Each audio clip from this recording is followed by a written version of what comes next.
বাংলাদেশ জাতীয় party BJP এখন যে কোনো সময়ের চেয়ে আগের চেয়ে অনেক বেশি শক্তিশালী। এই সংস্কারগুলি জনগণের প্রতিনিধি যে সরকার হবে তারা করবে, because at the end of the day সংস্কারের কথা বলে আসলে এই এত বছর নির্বাচন হয় নাই, মানুষ তাকিয়ে আছে। এবং তো আই এম শিওর যে ইন্ডিয়া আর বাংলাদেশের যেই দ্বিপাক্ষিক আলোচনা হলো বা যেই আলোচনাই হলো, আমি পজিটিভলি দেখি এবং আমি মনে করি যে এই দুই হেড অফ স্টেটের যে আলাপ আমাদের দেশের জন্য ভালো কিছুই নিয়ে আসবে।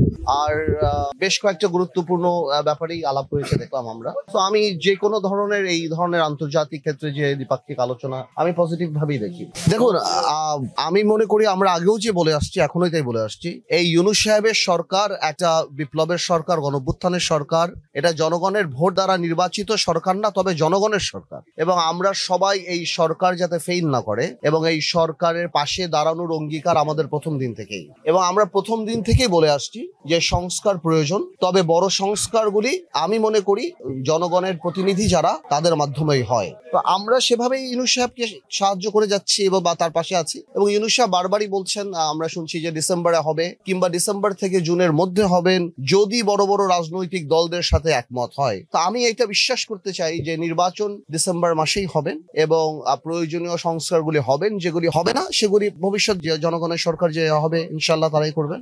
না, নির্বাচন হবে, কোন সংস্কারগুলি কি নির্বাচনের ইনফ্রাস্ট্রাকচারকে কোনোভাবে এফেক্ট করে কিনা, দ্বিপাক্ষিকের কোনো আলোপানা আসনে, এই ব্যাপারগুলি এখনো আমাদের কাছে পরিষ্কার না যে এই সরকার কোন সংস্কারগুলি করবে। কিন্তু তার সেই সংস্কারের উপর অনেক সেই নির্ভর করে যে আগামীতে কি রকম নির্বাচন হবে, ক্যান্ডিডেট কারা হতে পারবে বা কি আলাপ হতে পারে বা কি ধরনের নির্বাচন ঐক্য হতে পারে। তো আমার মনে হয় আরেকটু সময় লাগবে। তা আমরা তো দল গোছাচ্ছি, আপনারা জানেন যেটা আমরা অনেক আগে থেকেই বাংলাদেশ জাতীয় পার্টি বিজেপি এখন যে কোনো সময়ের চেয়ে আগের চেয়ে অনেক বেশি শক্তিশালী এবং রেলেভেন্ট এবং প্রাসঙ্গিক রাজনীতিতে। তো আমরা করছি এখন ঈদের পর থেকে এখন আবার আমাদের কাজ আরম্ভ হবে। ঢাকাতে আসনগুলি বা অন্যান্য যে আসন, আমরা হয়তো জুন মাস থেকে আসন ভিত্তিক আলাপ আলোচনায় যাব বা ক্যান্ডিডেট নিয়ে আমরা বেশি কনসেন্ট্রেট করব।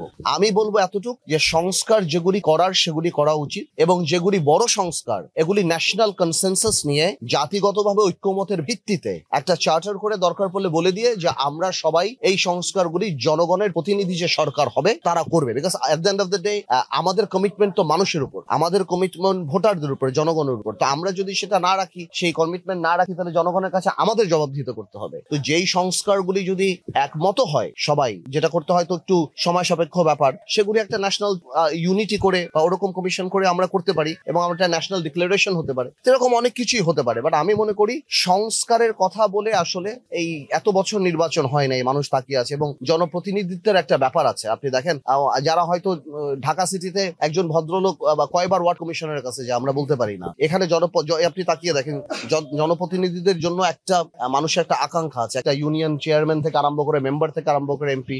আমার মনে হয় যে সেই জিনিসগুলি মাথায় রেখে নির্বাচনের দিকে চিন্তা করা উচিত। আর আমি মনে করি, যেটা আমি জানি না এটা ফরমেশনটা কি, যতখানি আমি ফরমেশন দেখেছিলাম আমার কাছে মনে হয় যে এই ফরমেশনটা ওনারা আনুপাতিক হারে, আমি যত দেখলাম আনুপাতিক হারে ওপরের যে চেম্বারটা থাকবে সেখানে নেবে। বাট আমি মনে করি আমার জায়গা থেকে আমি মনে করি বাংলাদেশের মেরুদণ্ড, বাংলা উন্নয়ন যদি আপনার করতে হয় তাহলে আপনার স্থানীয় সরকারকে করতে হবে। আমি মনে করি আরেকটা যদি চেম্বার করতেই হয় তাহলে 500 উপজেলা চেয়ারম্যান থেকে আরম্ভ করে এবং 111টা পৌরসভা থেকে আরম্ভ করে এবং জেলা পরিষদ থেকে আরম্ভ করে এদের নিয়ে যদি একটা চেম্বার করা যায় এবং সেখানে যদি একটা বরাদ্দ দেওয়া যায় এবং উন্নয়নের বাজেটগুলি যদি এদের হাতে দিয়ে দেওয়া যায়, তাহলে আমার মনে হয় যে এটা আরো অনেক বেশি জনসম্পৃক্ত হবে এবং তাদের দায় দায়িত্ব অনেক বেশি বাড়বে। কারণ আপনারা দেখেন উপজেলা চেয়ারম্যানদের বেসিক্যালি কোনো কাজই নেই বললেই চলে, শুধুমাত্র গম টবে করে। তাদের যদি একটা বাজেট দেওয়া হয় তাহলে আমার মনে হয় সাধারণ মানুষরা আরো অনেক বেশি উপকৃত হবে। সেটা আমার ধারণা এবং আমাদের প্রস্তাব। বাট আমরা এখনো বলতে পারি না ওনাদের আসলে সংস্কারের মেইন প্রস্তাবটা কি হবে।